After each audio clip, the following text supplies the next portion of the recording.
साथ जो आम जनता हमारे लाइव प्रोग्राम में जुड़ी हुई है उस सभी का संबोधन करने इसमें आम जनता सर का प्रोग्राम में सर आज नहीं है कहीं सीएम का।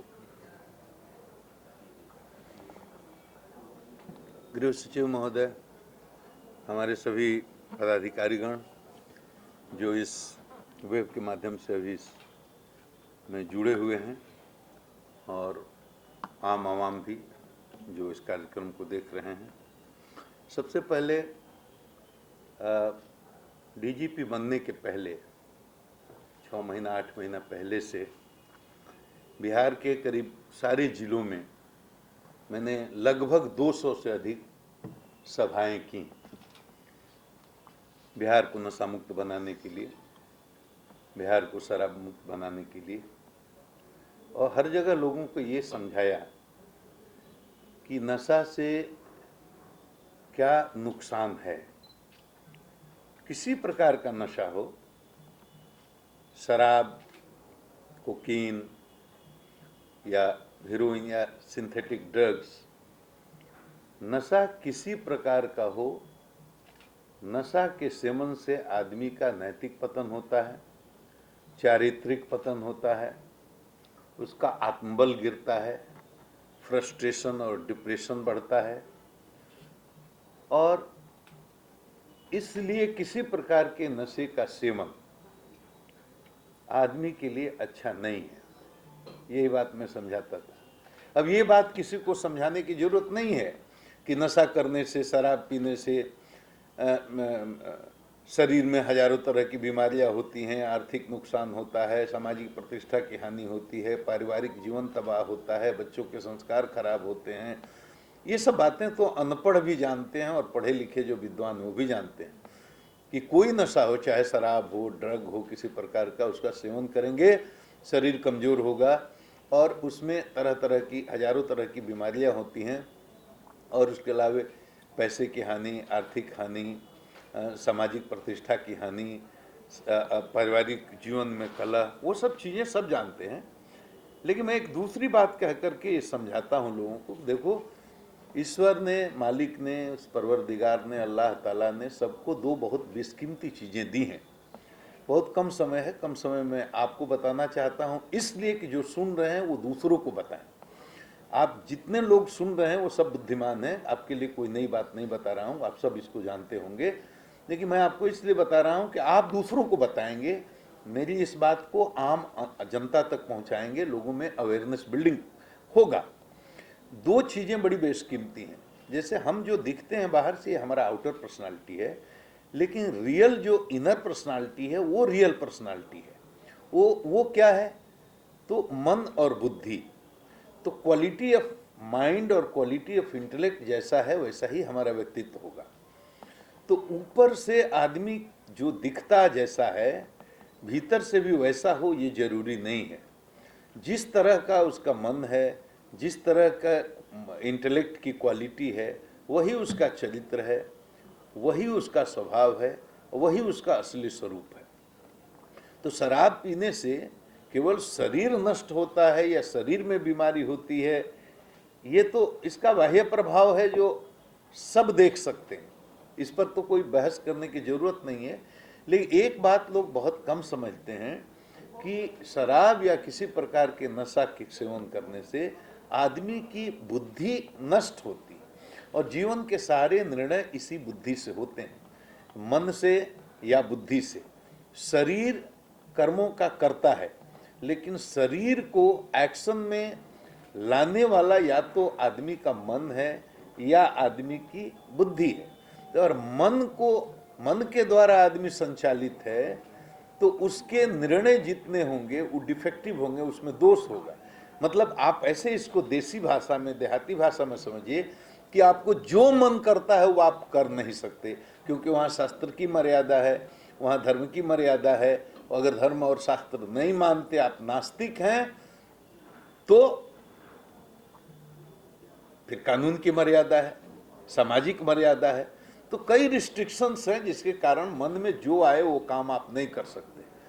तो मन को आप आखिर नियंत्रित करते हैं, कंट्रोल करते हैं। तो कंट्रोल करने वाली जो इंस्ट्रूमेंट है, औजार है, जिससे मन को नियंत्रित किया जाता है, उसी का नाम इंटेलेक्ट है। हिंदी में उसको बुद्धि कहते हैं। इंद्रियों को नियंत्रित करता है मन। और मान लीजिए मैं बड़ा पदाधिकारी हूं, मेरी बात से किसी छोटे पदाधिकारी को गुस्सा आ जाए, तो उसके मन में भाव आता है कि मैं इनको एक तमाचा जड़ दूं। ऐसे समझाएंगे तो आप बेहतर समझ सकते हैं। लेकिन वो तमाचा जड़ता नहीं है, अंदर भले गाली देता हो लेकिन तमाचा मारता नहीं है, क्योंकि तुरंत बुद्धि उसकी जो है, इंटेलेक्ट जो है, उसका मन को गवर्न कर लेता है कि तमाचा मारेंगे तो नौकरी जा सकती है, जेल जाना पड़ सकता है, काफ़ी मुसीबत का सामना करना पड़ सकता है। तो मन में भाव जरूर आता है, लेकिन बुद्धि द्वारा मन को वो नियंत्रित कर लेता है। तो मतलब कहने का कि आदमी के हर काम को, हर डिसीजन को ये इंटेलेक्ट से लेना है। ये डिस्क्रिमिनेटिंग फैकल्टी है, ये जजमेंट लेने वाली फैकल्टी का नाम बुद्धि है। यही निर्णय लेती है। तो जीवन के संक्षेप में कहें तो जीवन के सारे निर्णय हम बुद्धि से लेते हैं, मतलब काफी इंपॉर्टेंट इंस्ट्रूमेंट है। तो शराब पीने का, नशा के सेवन करने का सबसे बड़ा नुकसान ये है कि ये सबसे जो बेशकीमती तोहफा है भगवान का, जिसको बुद्धि कहते हैं, ये धीरे धीरे धीरे धीरे धीरे नष्ट होते होते, भ्रष्ट होते हुए समाप्त हो जाती है। तो सामान्य आदमी में और एक पागल आदमी में क्या फर्क है आप बताइए? 2 आंख, 2 कान, 2 हाथ, 2 पैर, तो पागल के भी हो, आम आदमी के भी हैं। अगर कोई पागल आदमी आपके सामने आकर बैठ जाए अच्छे कपड़े पहन करके, मुंह न खोले, कोई काम न करे, आप नहीं समझ पाएंगे कि वो पागल है। तो उसमें और आप में कोई फर्क अपरेंटली दिखता नहीं है, लेकिन एक ही फर्क है कि उसकी डिस्क्रिमिनेटिंग फैकल्टी जो है, जजमेंट लेने वाली फैकल्टी है माइंड की, जिसको बुद्धि कहते हैं, वो खराब, उसने काम करना बंद कर दिया। तो पागल, 4 आना बुद्धि खराब तो आदमी 4 आना पागल, 8 आना बुद्धि खराब आदमी 8 आना पागल, 16 आना बुद्धि खराब तो आदमी 16 आना पागल। तो पागल और सामान्य आदमी में यही फर्क है कि सामान्य आदमी की बुद्धि काम करती है, पागल काम नहीं करती। वो ट्रेन के सामने कूद जा सकता है, छत से छलांग लगा सकता है, आग में कूद सकता है, वो चाकू है तो अपना गला काट सकता है, अपने बीवी बच्चों का गला काट सकता है। वो निर्णय ही नहीं ले सकता क्या करना उचित है, क्या करना अनुचित है। ये बुद्धि से निर्णय होते हैं। और नशा का सेवन करने से धीरे धीरे ये बुद्धि कमजोर पड़ते पड़ते अंत में बिल्कुल ही भ्रष्ट होते होते खत्म हो जाती है। तो किसी भी स्मैकियर को देख लीजिए, किसी हीरोइन के जो आदती लोग हैं उनको देख लीजिए, कोई हैबिचुअल ड्रंकर, मतलब जो दिन रात शराब पीने वाला है, उसको देख लीजिए, उसके सामने बाप का, माँ का, सगे का, संबंधी का, लोग का, लाज का कोई लिहाज रह ही नहीं जाता। मतलब कुछ भी नहीं, वो कहीं भी दारू पी करके पड़ा रहता है, गिरा रहता है। तो व्यक्ति की चेतना में गिरावट आती है, उसके नैतिक चरित्र में गिरावट आती है। तो उसका नैतिक पतन होता है, आध्यात्मिक पतन होता है, उसका चारित्रिक पतन होता है। और व्यक्ति से ही समाज बनता है। हिंदू, मुसलमान, सिख, ईसाई, हर जात, हर मजहब के जितने भी लोग, तो व्यक्ति से ही समाज भी बनता है। तो व्यक्ति की सामूहिक चेतना में अगर गिरावट आएगी तो सामाजिक मूल्यों में गिरावट आएगी, समाज की सामूहिक चेतना में गिरावट आएगी। और इसी समाज से सूबा या देश या पूरी दुनिया बनती है। तो एक व्यक्ति की चेतना में गिरावट आने से सामूहिक चेतना में गिरावट आएगी। तो इसलिए नशा किसी प्रकार का हो, इसलिए इस्लाम में इसको तो बहुत ही वर्जित किया गया और सनातन में भी। तो नशा किसी प्रकार का हो, वो व्यक्ति के लिए किसी भी तरह से हितकारी नहीं है। उसके सबसे दूरगामी और सबसे खतरनाक के परिणाम है कि आदमी को ये बुद्धि नष्ट करके मनजीवी बना देता है। बुद्धिजीवी किसको कहा जाता है? कभी गधे का विशेषण हो सकता है किसी पशु का, पक्षी का, कीड़े का, मकोड़े का, पेड़ का, पौधे का? ये विशेषण नहीं है। बुद्धिजीवी केवल मनुष्य का विशेषण है। मनुष्य को ही कहते हैं ये बुद्धिजीवी हैं। बुद्धिजीवी माने जो बुद्धि के अनुसार जीता है, बुद्धि के अनुसार निर्णय लेता है, वो बुद्धिजीवी।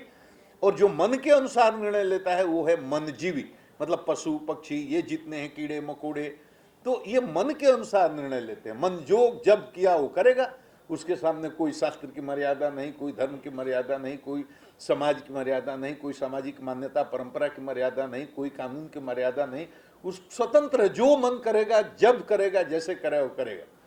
लेकिन मनुष्य हम हैं तो हमको मर्यादा में जीना है, तो हम वैसे नहीं कर सकते। हमें अपने बुद्धि विवेक से निर्णय लेकर के चलना है।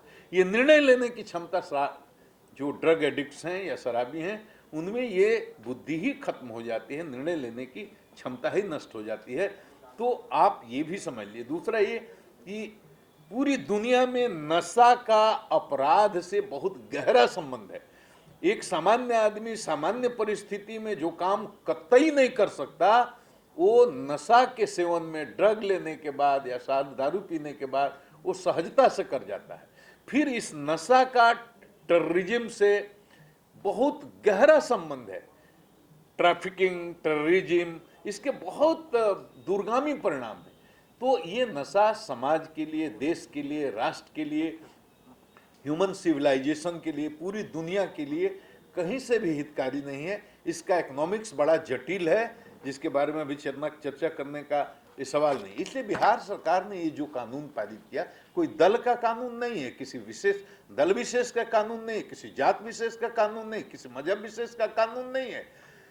ये लोगों की सामाजिक चेतना को, उनके आध्यात्मिक चेतना को ऊपर उठाने के लिए, सामूहिक चेतना को ऊपर उठाने के लिए मैं इसको कहता हूं एक आध्यात्मिक कदम, और इसके बहुत दूरगामी परिणाम होंगे अगर हम इसको सख्ती से लागू करा पाए तो दृढ़ राजनीतिक संकल्प के साथ ये कानून आया है। लेकिन कानून को जमीन पर उतारने की जिम्मेदारी किसकी है? ये हम लोगों की है और यहाँ की आम आवाम को भी है, क्योंकि चाहे कितना भी बढ़िया कानून हो, कोई कानून पूरी तरह से असरदार ढंग से जमीन पर तब तक नहीं लागू होगा जब तक उसको व्यापक जन समर्थन नहीं मिलेगा। ये बहुत जरूरी चीज है। जितनी जनता की ताकत, जितना व्यापक जन समर्थन कानून के साथ होगा, उतना ही असरदार ढंग से वो कानून जमीन पर उतरेगा। इसलिए जागरण करना जरूरी है। इस तरह लोगों को समझाना जरूरी है। बच्चे बर्बाद हो रहे हैं, किशोर बर्बाद हो रहे हैं, 9th-10th के लड़के स्कूल में हीरोइन ले रहे हैं, स्मैक ले रहे हैं, चरस ले रहे हैं, कॉलेज जाते जाते दारू पीने लगते हैं। ये पूरे देश नहीं, पूरी दुनिया में हो रहा है। तो ये आप समझिए कि पेरेंट्स को जागरूक करना, किशोरों को जागरूक करना, नौजवानों को जागरूक करना, ये बहुत जरूरी है। अवेयरनेस बिल्डिंग से ही आपको जन समर्थन प्राप्त होगा। जब जनता का एक बार समर्थन प्राप्त हो जाएगा तो जो जाते हैं तो लोग बोलते हैं कि चोरी चोरी बेच रहा है, चोरी चोरी खरीद रहा है। तो जिस दिन जनता जाग जाएगी, वाकई लोक जागरण हो जाएगा पूरी तरह से, उसी दिन ये चोरी चोरी वाला खेल भी बंद हो जाएगा। ये पक्का आप समझिए। ये चोरी चोरी का खेल चलने का मतलब है कि अभी जनता में पूरी तरह से जागृति नहीं आई है। जनता को जगाने की जरूरत है। जनता अगर जाग जाएगी तो चोरी चोरी का खेल भी बंद हो जाएगा। लेकिन तब तक हमको संघर्ष करना है। बॉर्डर के जो सीमावर्ती जिले हैं उस पर विशेष निगरानी रखनी है और शराबबंदी के कानून को जमीन पर अत्यंत प्रभावशाली ढंग से उतारने के लिए 2-3 लोगों को पर हम अगर नियंत्रण रख लें, उनको मोटिवेट कर दें, तो ये काम ज्यादा प्रभावशाली तरीके हो सकता है। मैं सीधे कहता हूं, चौकीदार, थानेदार और वहां के जनप्रतिनिधि अगर तीनों मिल करके आपस में काम करें, कोई ऐसा चौकीदार नहीं है जिसको नहीं मालूम कि हमारे इलाके में कहां दारू बनती है, कहां बिकती है, देसी या विदेशी। कोई भी थानेदार ऐसा नहीं है जिसको नहीं मालूम कि हमारे इलाके में कहां दारू चलती है, कहां बिकती है। और कोई भी जनप्रतिनिधि, माने मुखिया, सरपंच, वार्ड मेंबर, ये तीनों को सब कुछ पता है। किस गांव में कौन दारू का बिजनेस करता है, कौन ले आता है, कौन बेचता है, कौन पीता है, कौन पिलाता है, सब कुछ इंफॉर्मेशन कहीं बाहर से ले आने की जरूरत नहीं है। केवल चौकीदार, थानेदार और स्थानीय जनप्रतिनिधि, मुखिया, सरपंच, वार्ड पार्षद, ये अगर एक साथ सामूहिक रूप से बैठ करके और आपस में तालमेल करके काम करना शुरू करेंगे तो एक ऐसा माहौल बनेगा, कहां से कोई ला पाएगा और कहां से कोई बेच पाएगा, ये बिल्कुल असंभव है। लेकिन कहीं ना कहीं किसी ना किसी का वेस्टेड इंटरेस्ट है, that is number 1। Number 2, coordination की कमी है, तीनों तालमेल में काम नहीं कर रहे हैं, ये हो गया। तो ये 2 कारणों से असरदार तरीके से जिस तरह से ये कानून जमीन पर उतरना था, उस तरह से संभवतः नहीं उतर पाया है। इसीलिए मैं जा करके लोगों से संवाद कर रहा हूँ, लोगों को समझा रहा हूँ। अब ये जो लीडर्स बैठे हैं पुलिस फोर्स के, जो हमारे एसपी हैं, जिले के हमारे जो प्रशासनिक डिस्ट्रिक्ट मैजिस्ट्रेट्स हैं, ये लीडर्स हैं, तो इनको ये इंश्योर करना चाहिए कि कैसे स्थानीय जनप्रतिनिधियों में, स्थानीय थानेदारों में और स्थानीय चौकीदारों में किस तरह से कोऑर्डिनेशन हो जाए। जो जिला पदाधिकारी और जो एसपी साहब अपने जिले में ये बढ़िया कोऑर्डिनेशन बना देंगे तो इसके बड़े ही सकारात्मक नतीजे आएंगे। तो इसको अपने अपने जिला को मॉडल बनाने की कोशिश कीजिए। माननीय मुख्यमंत्री जी बड़े ही संवेदनशील हैं इस मुद्दे पर और हमेशा इसके बारे में जानकारी प्राप्त करते रहते हैं।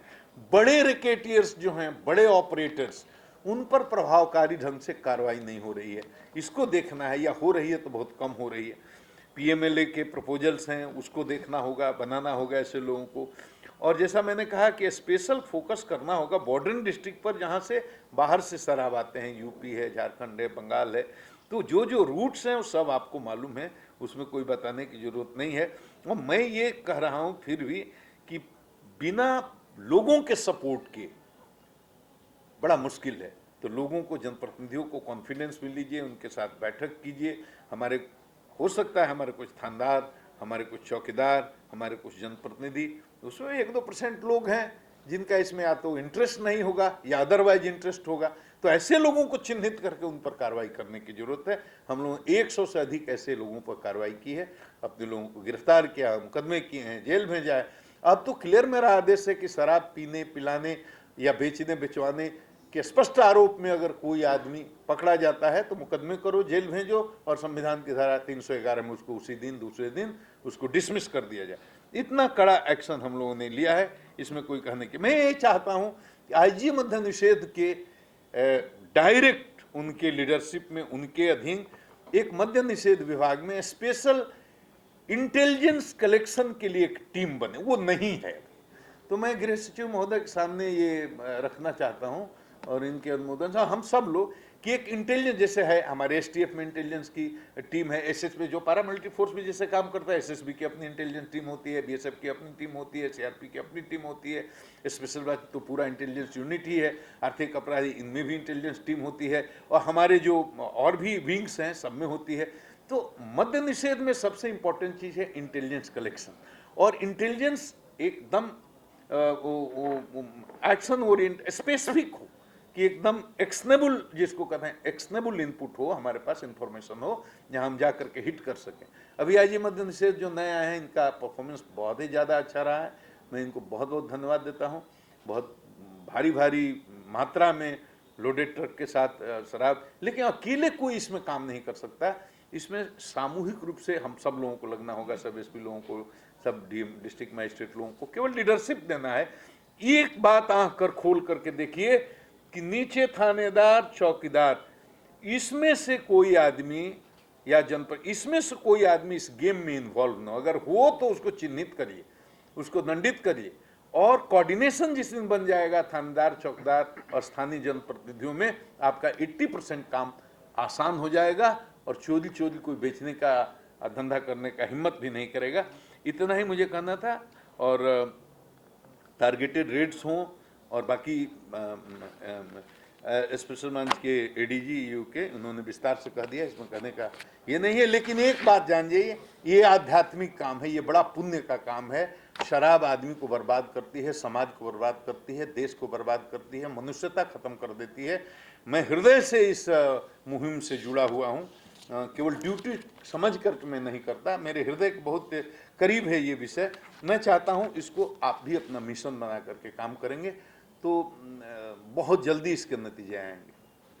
Thank you. धन्यवाद सर, बहुत बहुत धन्यवाद सर। आपके मार्गदर्शन में निश्चित रूप से जिला प्रशासन और पूरी टीम काम कर रही है सर, आगे भी हम लोग अच्छा रिजल्ट देंगे। अब कंफर्म है बेटिया जाना खा जाएंगे, बोले अभी तक हमको कोई नहीं आया। अब अपर मुख्य सचिव गृह विभाग श्री अमीर सुबानी सर के कर कमलों से ई पोस्टर का विमोचन करेंगे सर। ये लॉकडाउन का समय है, ऑनलाइन चीज़ें चल रही हैं। ये सारे के सारे पोस्टर सर ईओयू की अपनी टीम ने बनाए हैं, बाहर कहीं भी नहीं बने हैं, सब हमारे साइबर के लड़कों ने बनाए हैं सर। तो बहुत प्रशंसा होगी। मैं सर से अनुरोध करूंगा कि क्लिक दबा करके इसका विमोचन करें। ये सर पहला पोस्टर है, ये पहला पोस्टर है सर।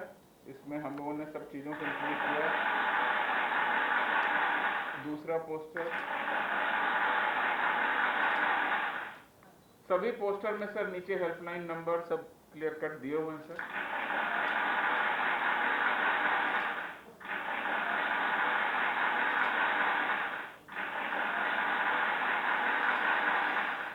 इसमें सर कोरोना को भी जोड़ा है।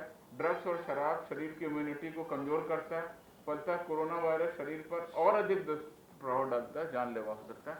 क्योंकि कई जगह इस तरह का मैसेज जा रहा था कि संभवतः शराब पीने से ठीक हो सकता है। इसको सर हम लोगों ने इसको काउंटर करने के लिए पोस्टर बनाया सर। नशा करने से पहले की स्थिति है और नशा करने के बाद क्या स्थिति है वो सब दिखाया गया है सर।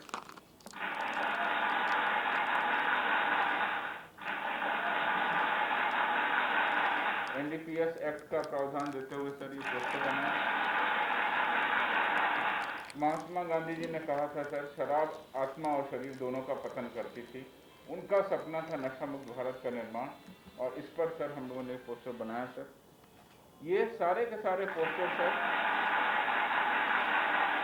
हम लोग लगातार अपने सोशल मीडिया पे, जैसा मैं सर को बता दूं सर, साइबर सेनानी ग्रुप बनाया गया है सर।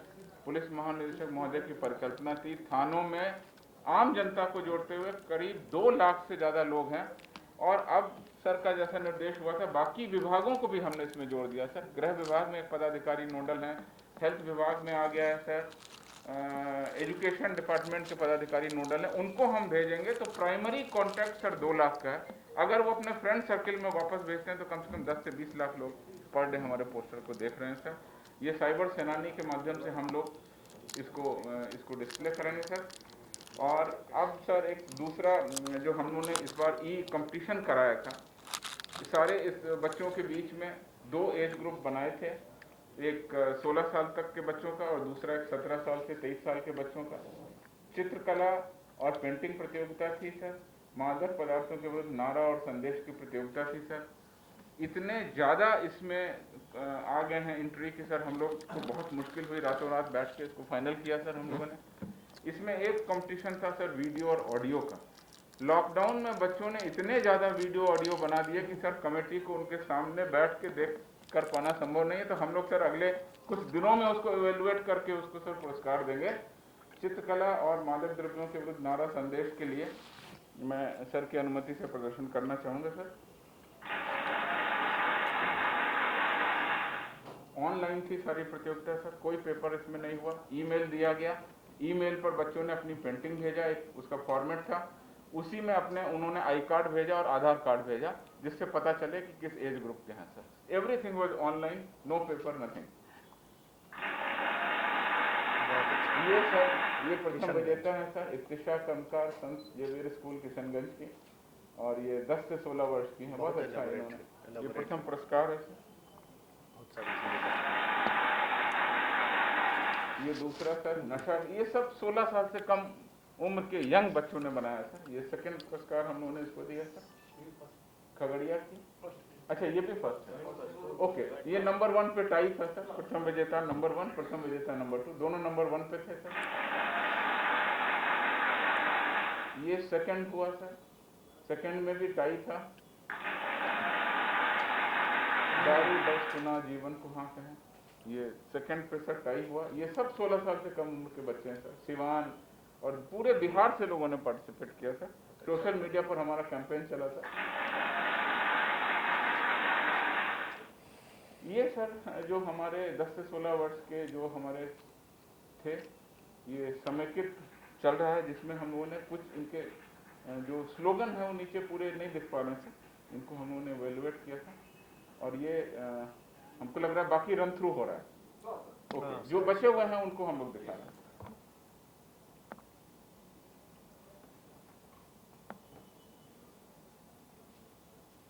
ये सब छोटे बच्चे हैं सर, इन्होंने बड़ी अच्छी भावनाओं को लिखा है। ये स्लोगन है सर, ये स्लोगन है।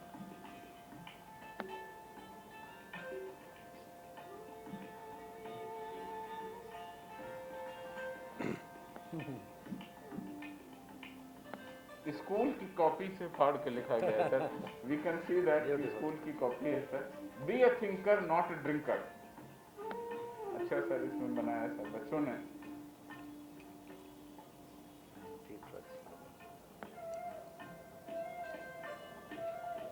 Say no to drugs and alcohol. Say yes to life.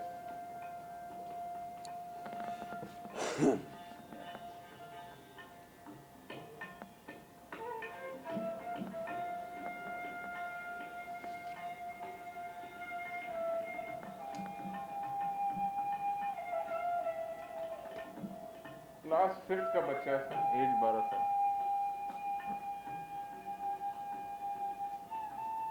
Drugs and all dreams dead. ये बनाया सर.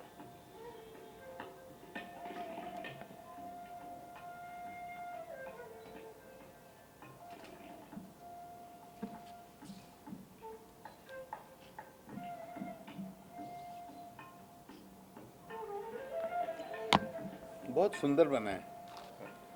मन से बनाया है, मन से बना है एकदम पूरा. तो मन से ही काम करते हैं हमारे डी साहब सारा चीज.